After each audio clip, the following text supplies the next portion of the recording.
Оперативна інформація станом на 24:00 26 березня щодо російського вторгнення. Триває 31-ша доба героїчного протистояння українського народу російському воєнному вторгненню. Противник продовжує вести повномасштабну збройну агресію проти нашої держави. Жодного з поставлених завдань повністю не виконав. Частково досяг успіху на окремих напрямках. За наявною інформацією, з метою вирішення проблем логістичного забезпечення окупаційних угрупувань на території України розгорнуто до 9 батальйонів матеріально-технічного забезпечення та до 5 основних логістичних центрів. Щодо дій противника на окремих напрямках. На Волинському напрямку противник наступальних дій не проводив. Підрозділи Збройних сил Республіки Білорусь проводять заходи бойової підготовки на 5 полігонах на території Брестської, Мінської та Гродненської областей. На Поліському напрямку ворог активних наступальних дій не проводив, здійснював вогневий вплив на підрозділи Сил оборони, вів обстріли житлових масивів у передмістях та безпосередньо у місті Києві. За наявними даними, проводиться перегрупування окремих підрозділів 35-ї загальновійськової армії Східного воєнного округу, які зазнали значних втрат в ході ведення наступальних дій. Декілька підрозділів відведено в район Чорнобиля з подальшим переміщенням на територію Республіки Білорусь для проведення заходів відновлення боєздатності. Не виключається, що після проведення зазначених заходів, перегрупування та посилення угрупування військ окупантами буде відновлено дії щодо блокування Києва із південно-західного напрямку. На Сіверському напрямку противник силами зі складу Центрального воєнного округу активних наступальних дій не проводив. Намагався зосередити основні зусилля на закріпленні та утриманні раніше зайнятих рубежів.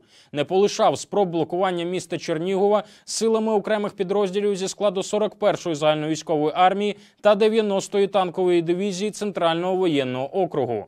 Продовжував обстріли житлових кварталів у районі населених пунктів Чернігів, Іванівка та Ніжин. Ймовірно, силами доротної тактичної групи підрозділів Збройних сил Російської Федерації та Росгвардії намагається утримати місто Славутич.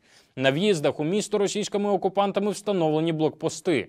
У напрямку на Бровари підрозділи противника зупинені. Ворог вимушено перейшов до оборони, здійснює інженерне обладнання позицій.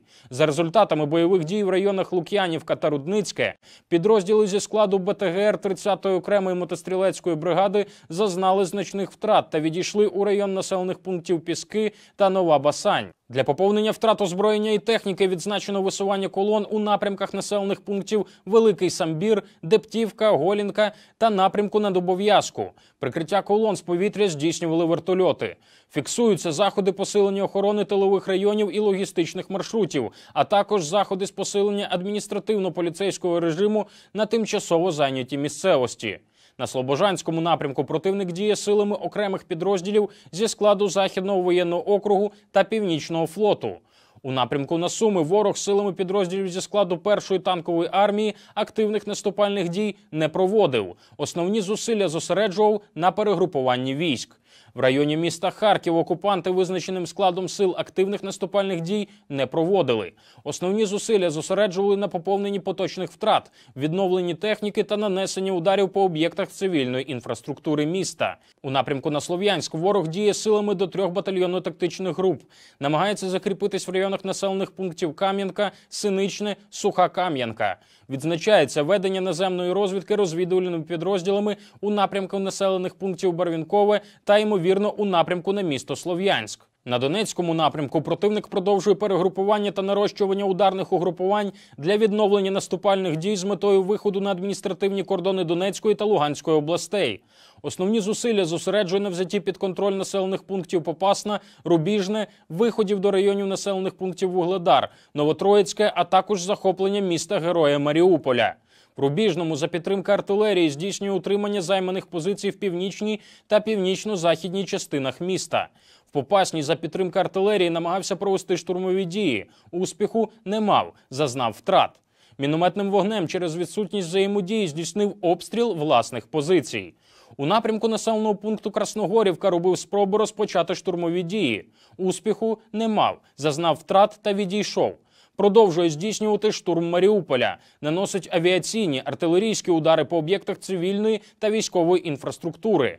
Успіху немає. На Таврійському напрямку змін у складі та положенні противника не зафіксовано. У напрямку на Миколаїв окупаційні підрозділи продовжують ведення розвідки та намагаються нанести вогневе ураження по позиціях підрозділів Збройних сил України. Віримо в Збройні сили України. Слава Україні!